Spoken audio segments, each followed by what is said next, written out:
estudantes, tudo bem com vocês? Que bom estarmos juntos novamente. Eu sou a professora Alessandra e a nossa equipe preparou mais uma aula de Família e Direitos Humanos. Hoje eu vou começar a nossa aula lendo uma história deste livro. 50 Brasileiras Incríveis, para conhecer antes de crescer, Débora Tomé. A história que eu vou ler é da Laudelina de Campos Melo. Ela nasceu em 1904 e faleceu em 1991. Nina tinha apenas 7 anos quando perdeu o pai. Ele sofreu um acidente quando cortava uma árvore bem longe de casa. Ali, a menina recebeu uma notícia. Teria que largar os estudos para cuidar dos 5 irmãos e de 2 sobrinhos, enquanto a mãe ia fazer dinheiro trabalhando em um hotel. Nessa época, morava em Poços de Caldas, Minas Gerais.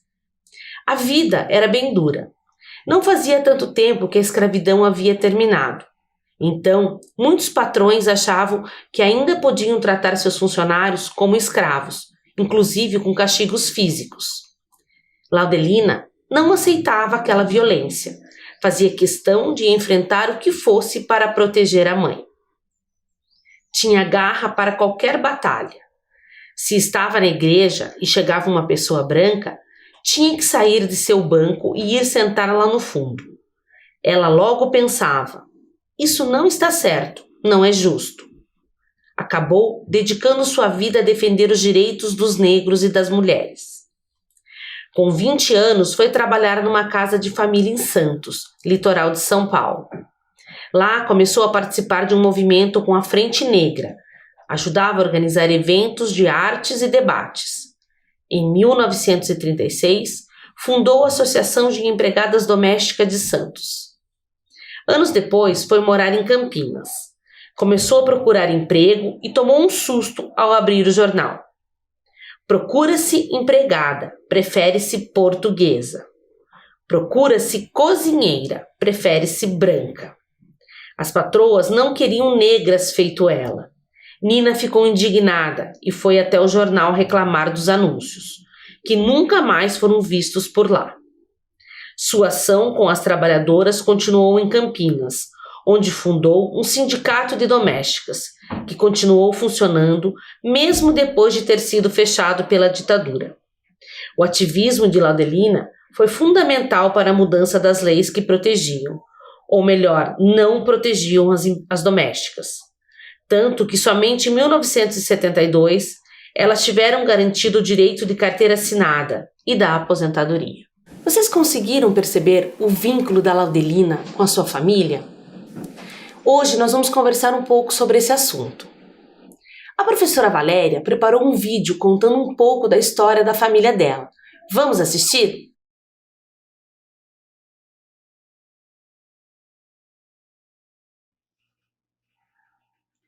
Essa é a família Silva. Olha quanta gente. É uma família muito grande, bem numerosa. Reunir todas essas pessoas para uma foto é um desafio e tanto. Essa história começa há muito tempo atrás e eu vou contar para vocês.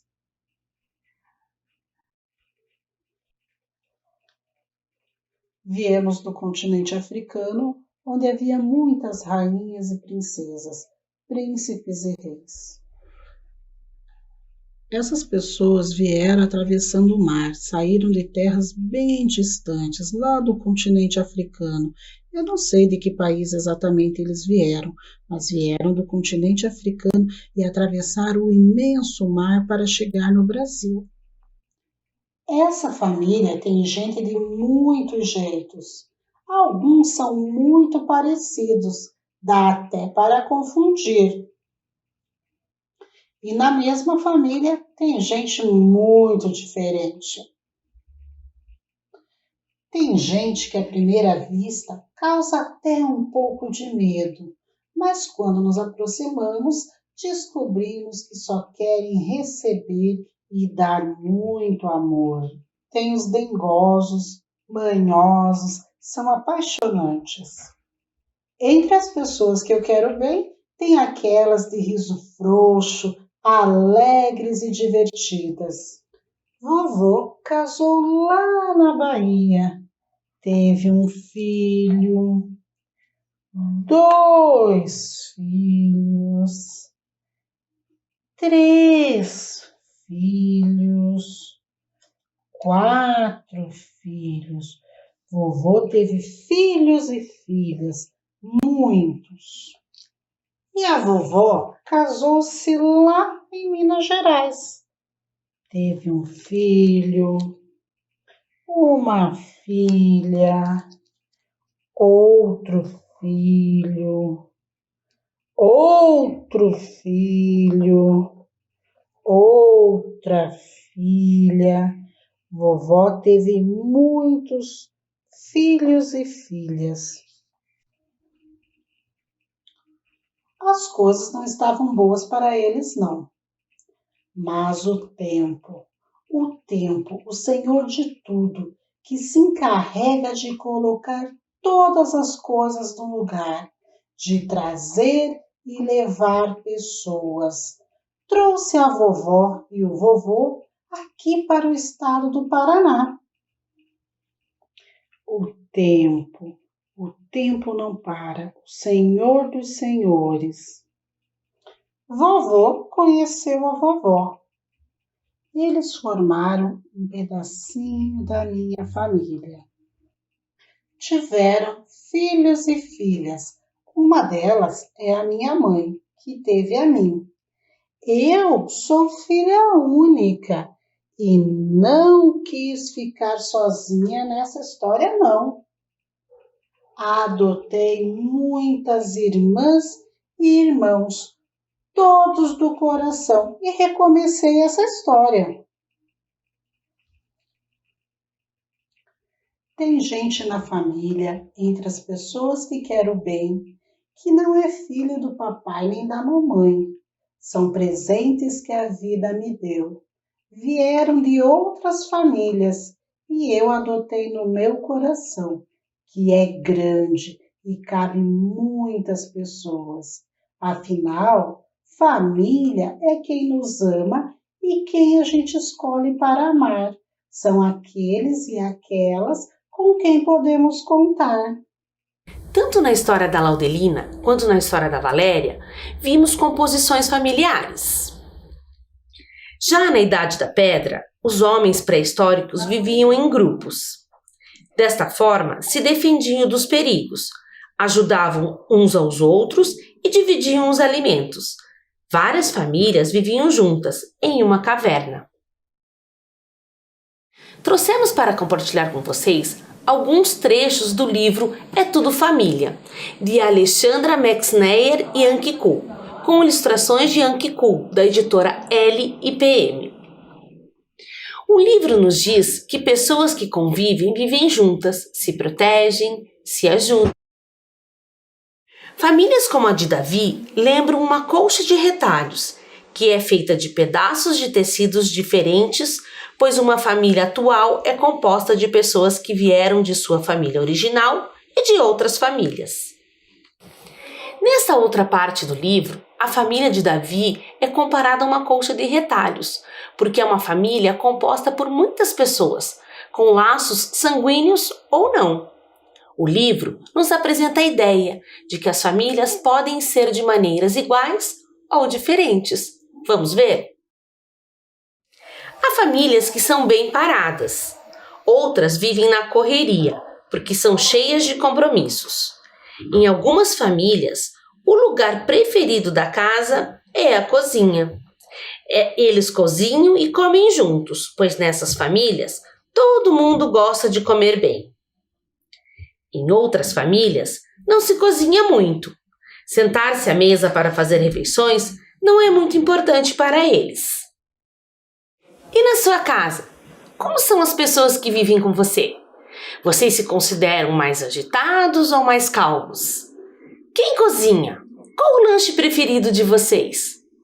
Vocês são todos parecidos ou são diferentes uns dos outros? Vamos ver mais um trecho do livro. A autora mostra pra gente que tem família que gosta até de usar roupa igual, Já outras são totalmente diferentes. Às vezes, é fácil reconhecer as pessoas de uma mesma família. Às vezes, não. Algumas famílias não aceitam as pessoas que são diferentes. Para elas, todos têm de ser igual e agir e se comportar do mesmo jeito.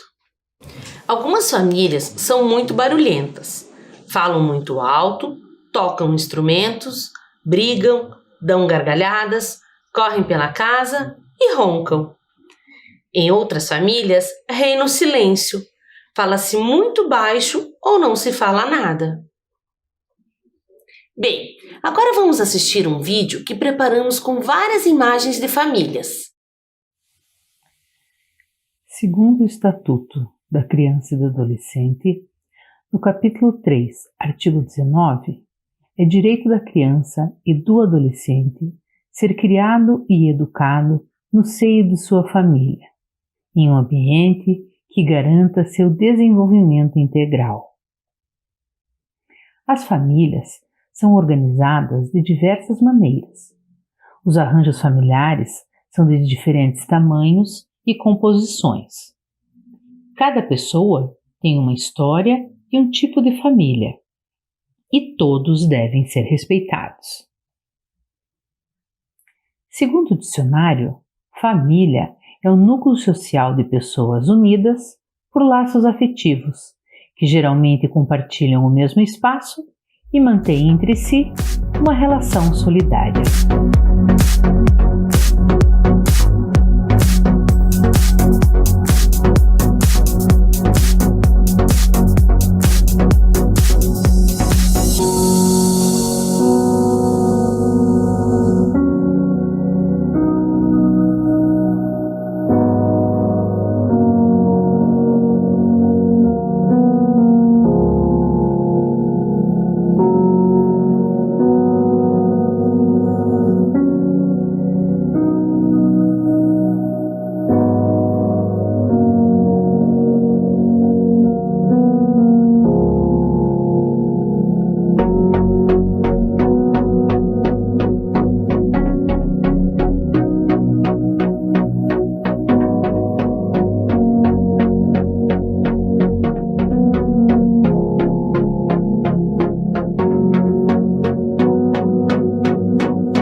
Reconheceram algumas famílias?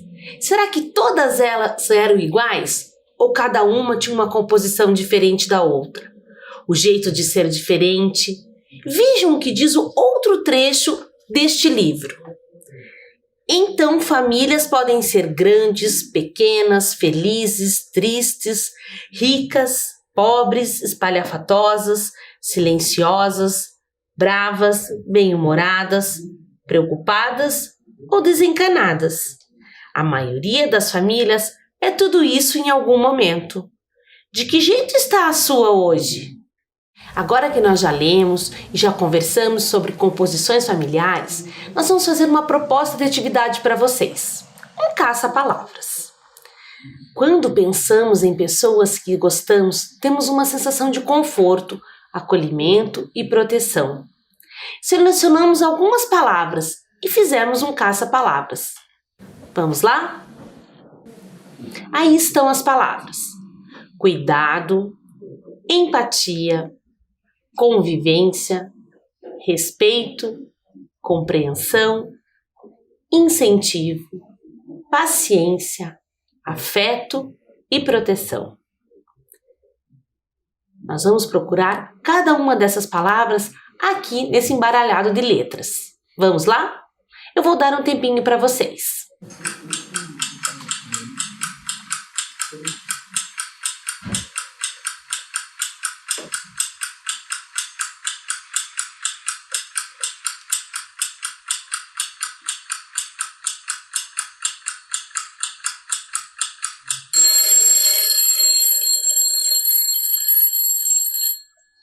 E aí, conseguiram encontrar as palavras?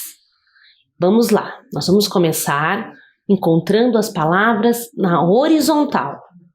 Primeira palavra: respeito.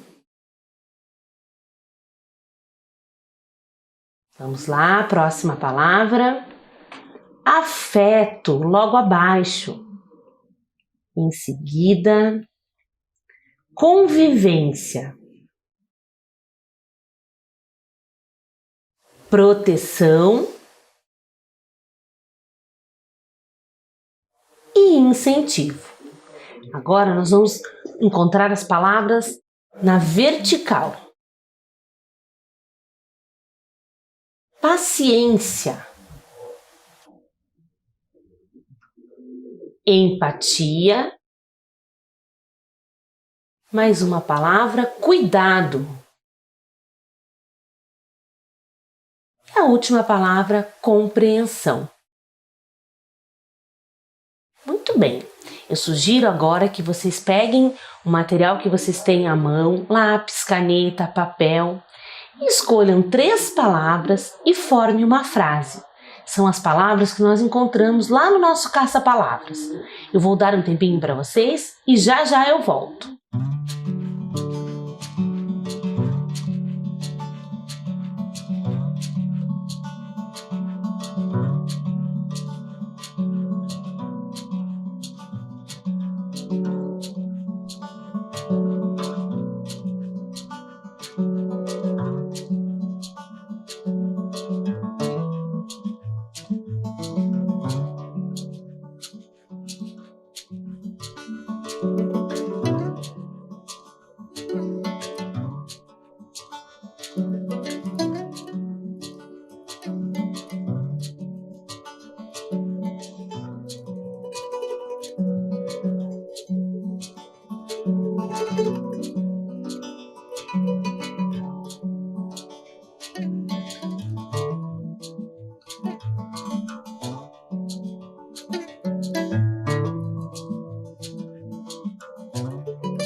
Então, estudantes, nós encontramos palavras, formamos frases e agora, para dar uma descontraída, eu vou trazer para vocês algumas adivinhas. Vamos lá? Adivinhas. Vamos começar? Quem é a mãe da horta? Conseguiram adivinhar? Sim? Não? Vamos ver a resposta? É a mandioca, mandioca. Vamos fazer mais um. Quem é o pai da horta? Essa eu sei que você acertou.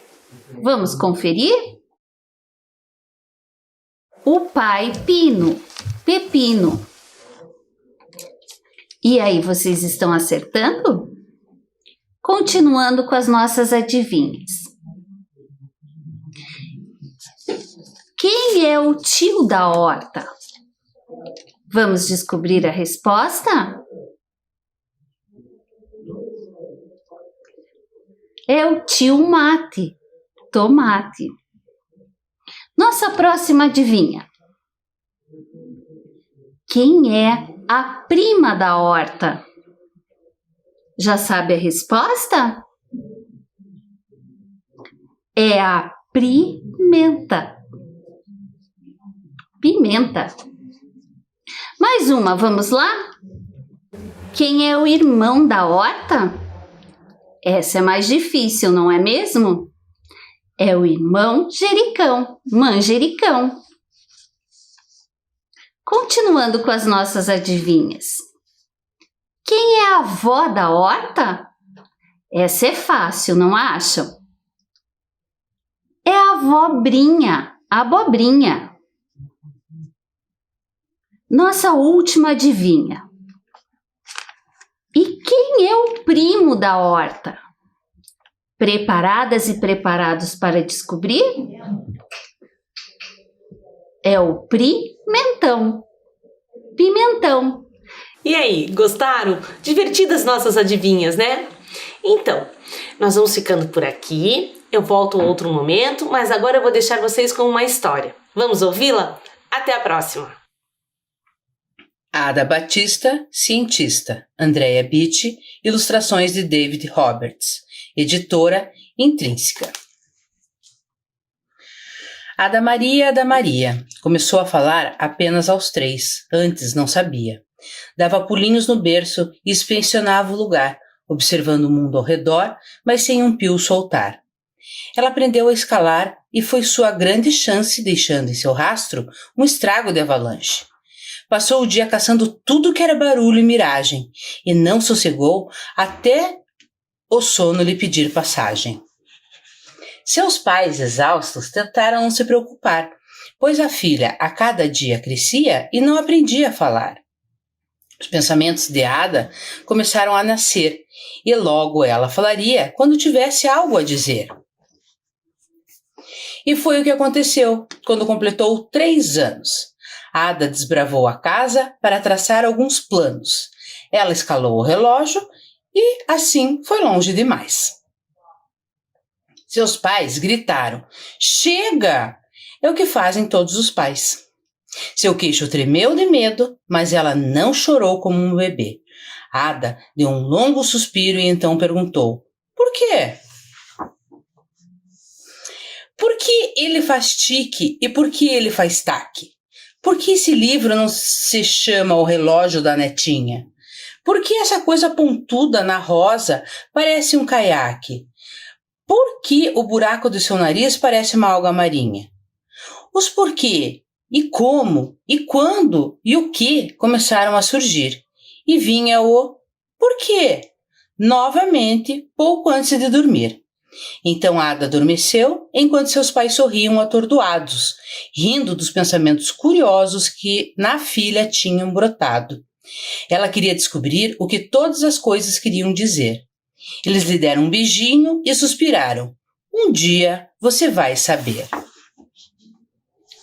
Seus pais acompanhavam o desabrochar de sua imaginação, que só crescia e crescia em meio a perguntas e confusão.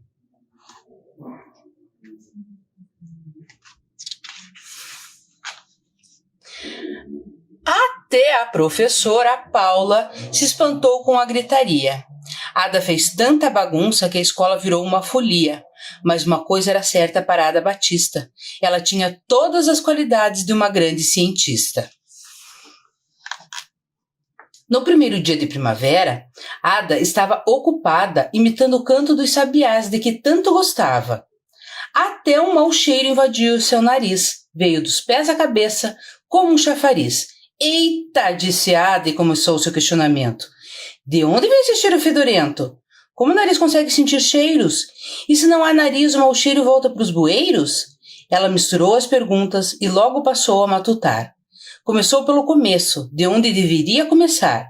Um mistério, um enigma, um desafio, uma charada. Momentos como esse lhe deixavam super animada. Ada fez as pesquisas mais incríveis sobre o olfato e os cheiros, os bons e os horríveis. Uma hipótese a Ada deu como quase verdadeira. Aquele vetor vinha do ensopado do papai na geladeira. Ela fez muitos e muitos testes e descobriu logo depois que era hora de considerar a hipótese número 2. E então, eita, o cheiro voltou igual, isso é fato. Hipótese número 2, isso é coisa do gato. Mas o gato não poderia feder tanto assim. Precisava de perfume ou de uma colônia de jasmim. Então, a jovem Ada fez um teste e seu teste fracassou. Ela recomeçou os testes, mas os pais gritaram: "Parou!" Ada Maria, venha cá. Para a cadeira do pensamento agora, pra já. Chega, disse a mãe. É isso aí, disse o pai irritado. Eles estavam possessos, frustrados e esgotados. Por quê? Perguntou Ada. Sua mãe disse, assim não dá. O quê? Questionou Ada. Seu pai disse, apenas vá. Você estragou o jantar e o gato está muito fedorento. Chega de perguntas. Sente-se e reflita. Não tem cabimento. Ela olhou para os pais, seu coração parecia se despedaçar. Pobre Ada Batista, não sabia mais o que falar. Ela ficou sentada na sala, sozinha, parada, e mais uma vez não podia dizer nada.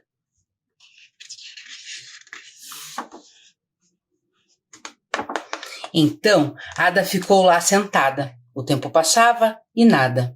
Ainda estava lá sentada. E pensou sobre a ciência, e o ensopado, e o gato, e a charada, e o que seus experimentos haviam feito mais bagunça que progresso. Será que é assim mesmo?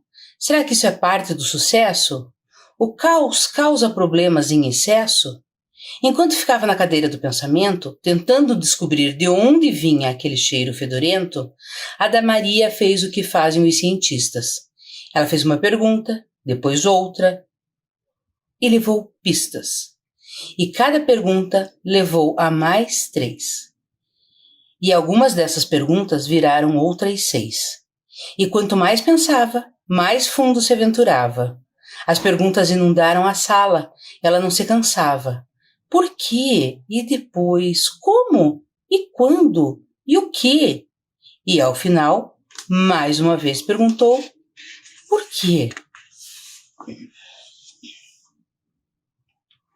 Mais calmos, seus pais voltaram para conversar. Analisaram a parede da sala e começaram a admirar. Pensamento para todo lado. Ela não parou um instante. A cadeira do pensamento tinha virado uma parede pensante. Eles olharam para a filha mais nova e suspiraram como sempre. O que fariam com uma criança de mente tão viva e efervescente? Que queria descobrir o que todas as coisas queriam dizer. Eles sorriram e cochicharam. Um dia nós vamos saber.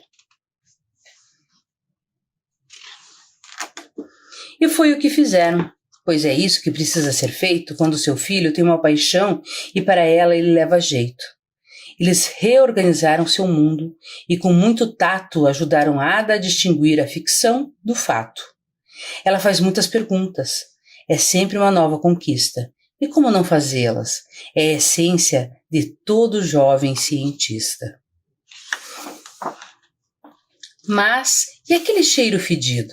Talvez Ada precisasse esperar e aprender com os colegas de classe. Será que descobrirão um mistério que inunda o nariz e vai dos pés à cabeça como um chafariz?